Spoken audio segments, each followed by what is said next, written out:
ګرانو مینوالو، زه یم اقبال حسین افکار او دا دی ګندهاره ټي وي.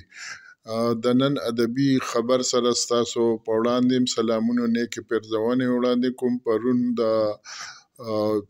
جمعې په ورځ د دسمبر په 23 نیټه کال 2022 د ادبي دوستانو مرکه انتخابي غونډه وشوه په مردان کې، او د دې غونډې صدارت د الیکشن کمیټې غړو استاد فیض الوهاب فیض او ښاغلي دلباس ثاني او ښاغلي عبدالرؤف عارف صاحب وکړه، او د نظامت چارې ښاغلي پروفیسر رخسار صاحب ادا کړې. او د قرآن پاک د تلاوت نه وروستو ښاغلي رخسار د تیرې غونډې چې یو اجمالي جایزه وه، اجمالي نه بلکې یو تفصیلي د کال رپورټ د ادبي دوستانو مرکې د اجلاسونو کارکردګي هغې کې بیان شوې وه. په هغې نه په دغې رودات د خبرو نه وروستو چې ښاغلي اکبروتی ایډوکیټ او ښاغلي نوررحمان سحر او اقبال حسین افکار د ښاغلي رخسار رودادونه وستایل، او خصوصا دغه رودات چې ډېر په تفصیلي او ډېر ښه و. دې نه الیکشن کمیټې مشر استاد فیض الوهاب فیض وی چې مونږه د ادبي دوستانو مرکې په اتفاق رایې هم الیکشن کړی دی او په خفیه ووټ په ذریعه هم کړی دی.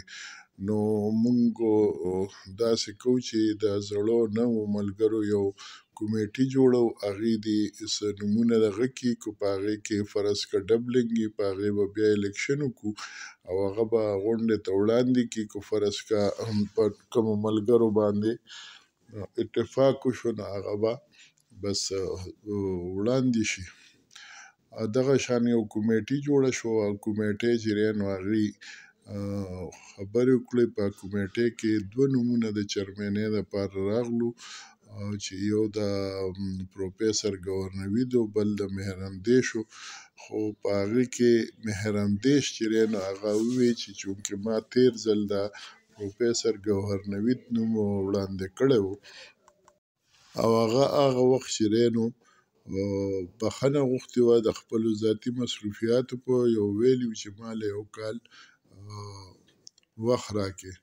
نو بس کال تیر شو، نو زه د پروفیسر ګوهرنوید نوم د چیرمنۍ دپاره تجویز کوم او دغه شان ټولو ملګرو ورسره اتفاق وکړو. وروستو په یو اتفاق باندې د چیرمن دپاره پروفیسر ګوهرنوید، وایس چیرمن چې دی نو هغه مهراندیش، او سکرتر چې دی پروفیسر رخسار علي رخسار، جوینټ سیکرټري احسان علي زریان، د اطلاعاتو سکرتر چې دی شهاب شاد، فناس سکرتر محمد زبیر خان، سوشل میډیا حسین احمد، او مرستیال شاهنواز تصویر او مرتضی قصور. دا دغه شو. دې نه وروستو بیا کابینې